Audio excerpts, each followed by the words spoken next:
This is Game Set Match Kentucky, episode 52, recorded on Wednesday, October 1st, 2025, entitled, This May Become a Regular Thing.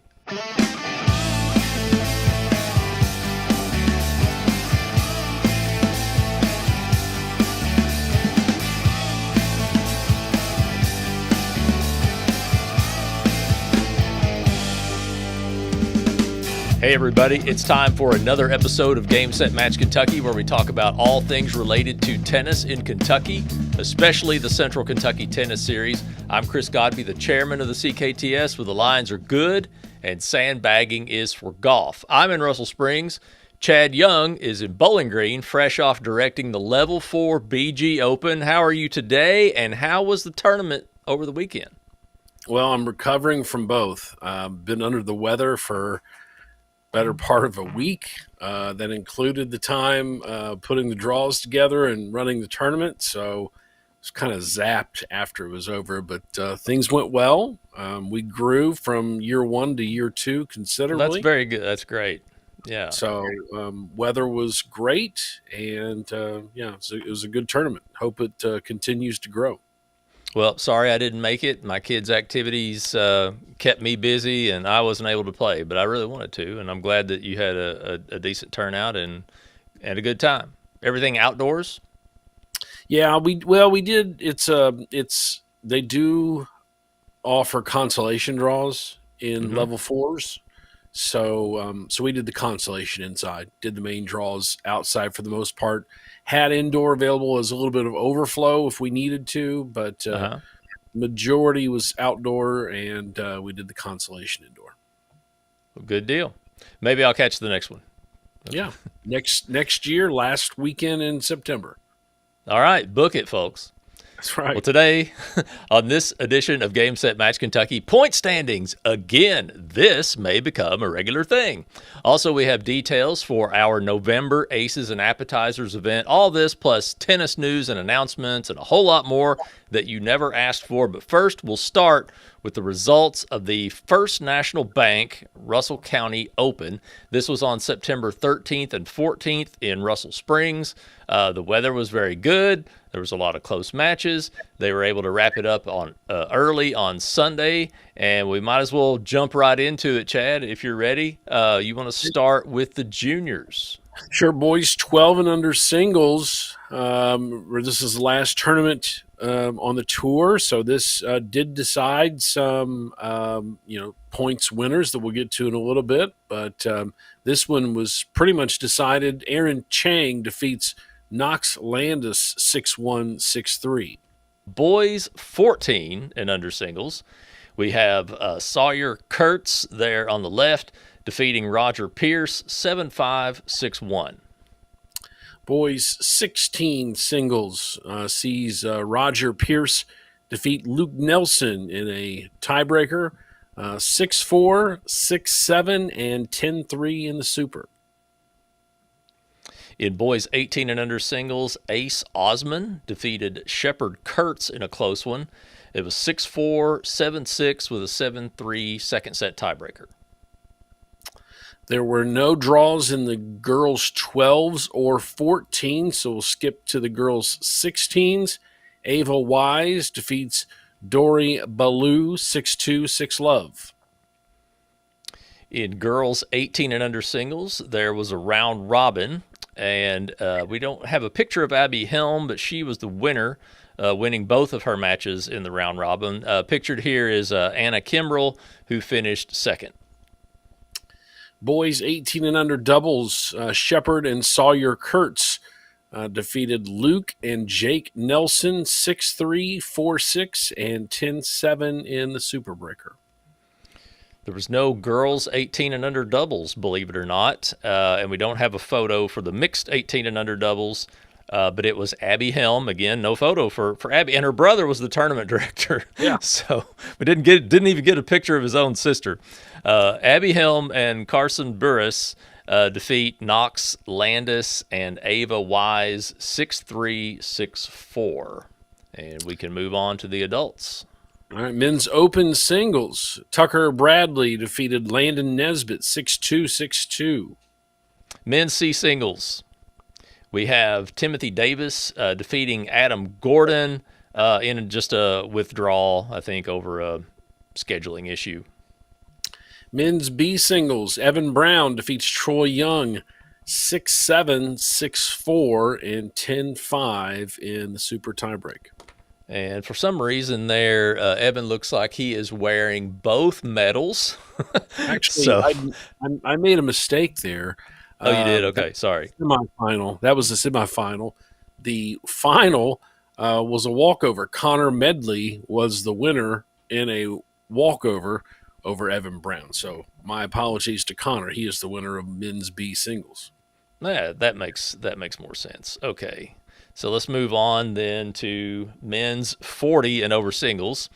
And we've got our normal final here that we've seen most of the season with Jackson Grover versus Gaku Mitsumatsu. And they've been going back and forth all summer. We've talked about this already on the show. And in this one, in this final tournament of the year, the point standings were on the line. We're going to take a look at those in a few minutes. But Mitsumatsu defeats Grover in another close one, a split set match. It was 7-6 in the first set with a 7-3 tiebreaker. Then Jackson wins the second set. It was 2-6. And then Mitsumatsu wins the match 10-6 in the match tiebreaker. Women's open singles did make, but there was a withdrawal in the championship, and Aaron Riney is the victor over Yuko Tanaka. There was no women's B singles. Let's take a look at the men's open doubles finalists here. It was Landon Nesbitt and Logan Nesbitt defeating Tucker Bradley and Parker Bradley 3-6, 7-5, 10-7 in the match tiebreaker. Men's C doubles was a round robin, and Larry Kohler and Mike Blevins were the winners. They went 2-0. Steve Parsons, Adam Gordon were the runners-up. They went 1-1. For men's B doubles, the champions were Jake Nelson and Sam Nelson, pictured there on the left, defeating Tomohiro Sano and Kisuki Morikawa 6-4, 6-2. Men's 40 and over doubles was none other than Chris Godby and Alfie Chang defeating Tyler Matney and Daniel Eubank 6-love, 7-6 with a tiebreaker score of 7-5. So congratulations. Well, thank you very much. That second set, obviously, there, as you can see, was pretty tight. We have next women's B doubles. I only have a photo of the champions here, but it was Kyra Kane and Gracie Demrow defeating Melissa Harris and Sarah Brown 6-3, 6-2. In mixed open doubles, it was Jackson Grover and Alexis Hales defeating Dwayne and Piper Harris 6-4, 6-2. Okay. And finally, in mixed... No, wait. We might have one more after this, actually. No, this is the last one. Sorry. Mixed B doubles.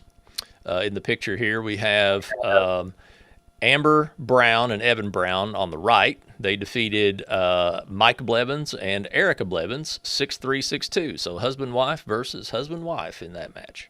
Coming up next, how did these results impact the CKTS point standings? We'll find out right after this word from our sponsor, Vision Cabinet Source in Campbellsville, Kentucky. Are you thinking about a home renovation or new build? Start with the cabinets, because great spaces begin with great design. And there's no better place to start than Vision Cabinet Source in Campbellsville, Kentucky. Vision Cabinet Source delivers premium cabinetry backed by a 17-step finishing process, ensuring top-quality craftsmanship that looks beautiful and lasts for years. From kitchens to bathrooms to office spaces, their wide selection of styles and finishes means you'll find the perfect fit, whatever your vision. And it's not just for locals, they ship nationwide, so no matter where you are in the U.S., you can get high-quality cabinets delivered right to your door. Whether you're a homeowner, builder, or contractor, Vision Cabinet Source makes it easy to get the look you want at a price that makes sense. Visit visioncabinet.com or call 270-465-3222 to get started. That's Vision Cabinet Source, where your vision becomes reality. I don't know who that that voice was, but man, he must do this professionally or used to do it professionally or something like that. In a past life. Excellent job. Excellent job. Well, it's time now to check out the point standings, and these are all the way up to date and released on our website right now. All right, men's open singles. We have a tie. Gavin Morgan and Youngjun Woo both finished with 9 points, so they share there isn't a tiebreaker, right? What's the rule here? I don't think we have one, do we? We need one. Yeah. Most tournaments played or something? I believe we talked about the possibility of having a tie-breaking system. I just think that's as far as it got, right? Okay, well, then we have a tie. In men's B singles, Evan Brown is the champion over Chase Cloyd, 16 to 13.5 points. And so congratulations to those guys on their finish in men's B singles. In men's C singles, Steve Parsons edges out Larry Kohler 17 to 14.5. Both played in Russell County. Neither won. You mentioned Tim Davis was the winner there, but Steve had a lead and was able to hold off and take the title. Yeah, Davis or Gordon, the finalists there, neither one were in contention for this award. But and look at Stephen and Larry both played in 7, not the same 7 tournaments, but they both played in 7 tournaments. So big numbers for them, and congratulations to those guys. In men's 40 singles, this is one we were talking about back and forth all down the stretch all summer. And Gaku Mitsumatsu edges out Jackson Grover 24.5 to 24, and no one behind them was even close. So yeah, that's one of the closest finishes I can remember. Yeah, it's with as many points too. They both won 3 titles in the events that one won. The other was the runner-up. The difference came down to Gaku played in all 8 tournaments. Even the Lake Cumberland Open, he did not have his best tournament, but just playing gave him the edge. So a half-point difference for a season's worth of tournaments. That's pretty impressive. It was, and I got to see a little bit of their final at Russell County, and I watched part of the first set, I think. So, and it was just, it was intense. I couldn't stay long, but anyway, let's move on to boys 18 and under singles, where we have Shepard Kurtz as your champion, with Jack McCubbins finishing in second place. In boys 16 singles, Garrett Rouse, another close one, a half-point decision, a half-point victory, so to speak, over Micah Goodwin, 8.5 to 8, and Luke Nelson was another half-point back at 7.5. Yeah, the first 6 guys on that list, first 7 guys, really are all within just a couple of points of each other. So, and that was pretty tight race. So, congratulations to Garrett. In boys 14 and under singles, look at that point total for Roger Pierce. He's going to win it with 20.5 points, with Sawyer Kurtz finishing in second place. Sawyer Kurtz wins the last 3 tournaments. If he had possibly played earlier in the season, he might have been able to catch him. He was maybe 1 tournament away from catching him. But maybe just 1 tournament, perhaps. Yep, congratulations to Roger. In boys 12 singles, Aaron Chang was the winner. He won the last 4 tournaments on the tour, and he finishes with 20 points. Reed Kickert in second at 14. Yeah, look, Aaron played 6 tournaments in a row there down the stretch, too. Mm-hmm. In men's open doubles, we don't have a lot of numbers here, but we do have a champion and a tie for runner-up. Owen Brown is the champion with 7 total points. Jackson Donovan and Matthew Smith tie for the runner-up award with 6 points each. Up next is men's B doubles, and Sam Nelson is the winner solo. He wins 3 tournaments, including Russell County in the final tournament, and he finishes with 12 points. We had a four-way tie for second. Carson Donahue, Dan Duncan, Van Patterson, Bivin Turner all finished with 10. I believe last time we said, it was there for the taking, and Sam Nelson took it. So congratulations to him. I don't remember ever seeing a four-way tie for second place, but we've got one. At least it's not a four-way tie for first place. That's right. In men's C doubles, the father-son team of Benjamin England and James England have won men's C doubles with 15 points. And I think the Roberts, there's some injury there at the Lake Cumberland Open that affected them the rest of the season. I can't remember which one of them got injured, but I think one of them is hurt. Yeah, I think Jameson got hurt because he also doesn't show up in the men's C singles. So I think he got injured, and so they had to shut her down for the summer. And then the Englands just stopped playing at the same time, maybe out of respect for their for their opponents, for their rivals. Maybe out of respect, they sat out the rest of the season. Yeah, they didn't want to run up the score. Sure. All right, men's 40 doubles. Men's 40 doubles. Chris Godby is the clear winner with 23 points. Played in all 8 events. Won 2 of them, and he is the winner, outpacing Don Humphreys and Tim Perkins by 6 points. They finished tied for runner-up with 17. Yeah, Tim was unable to partner with me in the last tournament due to a back injury, so I had to call in a sub. I had to call from the bullpen. Call in a ringer. I did. I did bring in a ringer. I wanted to make sure to do that, and thank you for pointing that out that I brought in a ringer. But I did. I freely admit it. With boys 18 and under doubles, Leighton Thomas is the champion with only a half-point margin over Jude Tabor. Yeah, and look at Sawyer and Shepard Kurtz. They won the tournament in Russell County and almost got there, but they finished just a point back. Yep.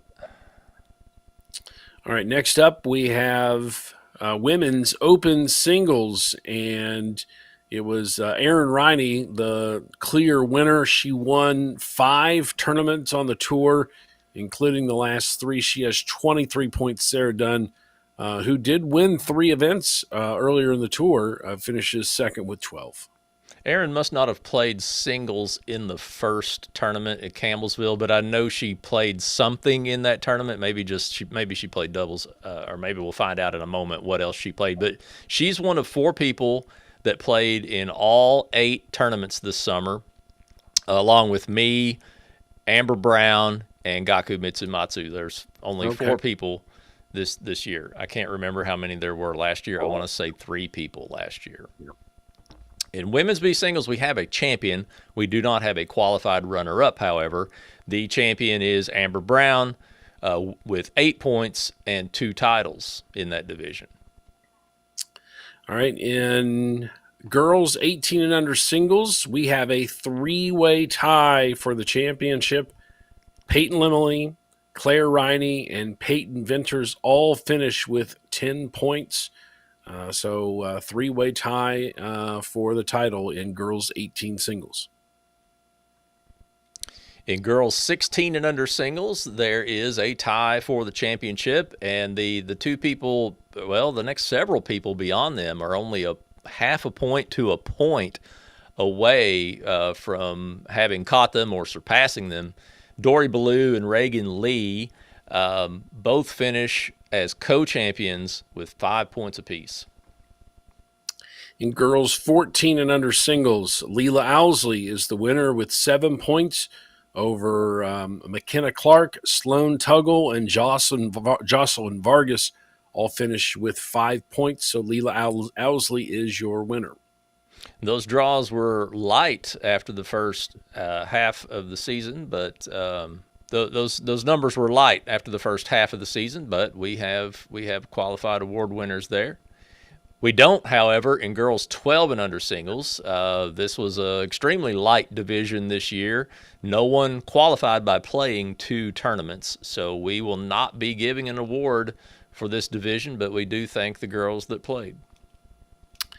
Next is women's open doubles, and Trina Rickard is the winner with 10 points over Erin Riney, who finished 2 points back with 8 points. In women's B doubles, we have Amber Brown winning this one by a half-point margin over Kyra Kane, 8.5 to 8 points. So congratulations to those ladies. In our next division, we have girls 18 and under doubles, and it's Peyton Limley with the title here with 10 points over Allie Bird and Leela Owsley, who finished with 8 points. In mixed open doubles, the male champion is Jackson Grover with 16.5 points. The female champion is his partner Alexis Hales with the same total of points. And there's two men tied for second place, and the young lady in second place is Addison McFall. Her father and doubles partner Jarrett McFall is the men's mixed open doubles runner-up, and he is also tied with Mason Young, all with 8.5 points each. In mixed B doubles, Amber Brown is the female champion with 20 points. Alexis Hales, the runner-up, at 13.5. Evan Brown is the male champion with 18 points over Chase Cloyd, who was also the runner-up at 13.5. And in mixed 18 and under doubles, the partners, Sean Guinea and Ray Sobiek, win that division with 8 points each. The male runner-up is Sam Nelson. The female runner-up is Ava Wise. They each had 6 points. Now, for those of you that are receiving awards for the championship or runner-up of a division, or if you played in all 8 tournaments this summer like I did, you're getting awarded on Sunday, November 9th at the CKTS Aces and Appetizers event at the Buchanan Indoor Facility in Bowling Green. I've got a little ad for that here somewhere. There it is. But this event is not just for award winners. Anyone who participated in the CKTS tournament this year is welcome and encouraged to attend this Sunday afternoon function, where we offer free indoor tennis play, food, drink, photo ops. You might get to be a guest on this show. This is for all of our players. Chad, for folks that missed out on the good time that we had last year, what would you tell them about what to expect at Aces and Appetizers? Well, more the merrier. You know, we try to cycle players in, but we had a good turnout to play some tennis. We'll make sure you get plenty of time on the court. There's plenty of time for food, and yeah, it's just a good time. But the more people that show up, the better the event is. So even if you I saw a guy the other day, and he asked about it, and I said, yeah, if you played on the tour, you know, we want you to come. So hopefully he and others will do so. This used to be just kind of an awards event, but yes, this is a celebration of the tour itself. Right. Yeah. It used to be, I'll have to admit, it used to be a semi-lame event, and now it's beginning last year, it's a whole different deal, much more fun than it used to be. And I remember too, last year we had a lot more people playing than I expected. I mean, people really brought their gear to go play, and so you had to be sort of the person scheduling the rotations, as well as kind of greeting people with me when they came in. And then we were also interviewing people at the table for this show. So once again, Aces and Appetizers will be on Sunday, November 9th from 1 to 4 p.m. Central Time at the Buchanan Indoor Tennis Facility in Bowling Green. Game Set Match Kentucky is proud to partner with the Tunnel to Towers Foundation. For only $11 a month, you can help provide homes for veterans and first responders in need. My name is Corporal David Marshall. I served with the 84th Infantry Division and fought in the Battle of the Bulge. At 98 years old, he's a strong supporter of the Tunnel to Towers Foundation. America should make a promise to all our heroes to take care of their families. If you're catastrophically injured, that we're going to take care of you. They need the support. They need the help. They can't do it alone. Go to T2T.org. Thank you, and God bless America. There's a lot more happening with tennis around Kentucky, so let's share some announcements from USTA Kentucky.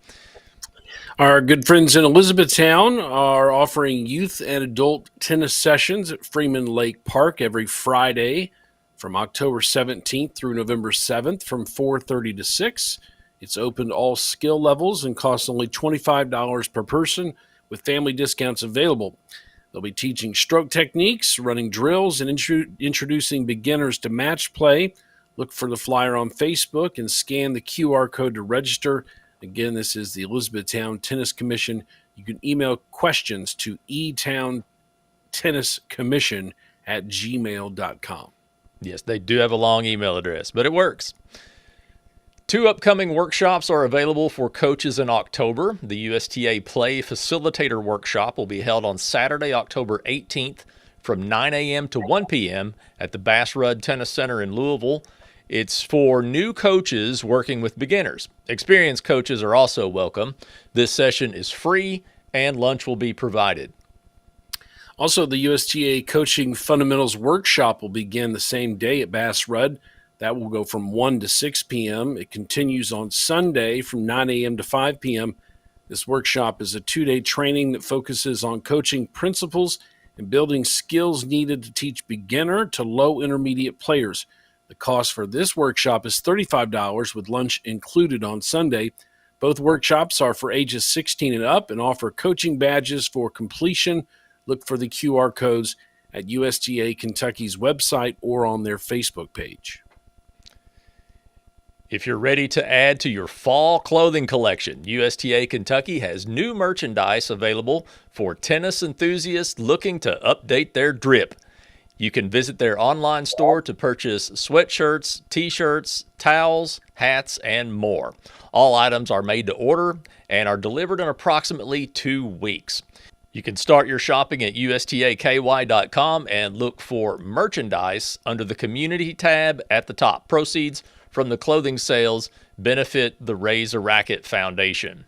To keep up with everything happening with USTA Kentucky, visit them at USTAKY.com or follow them on Facebook and Instagram.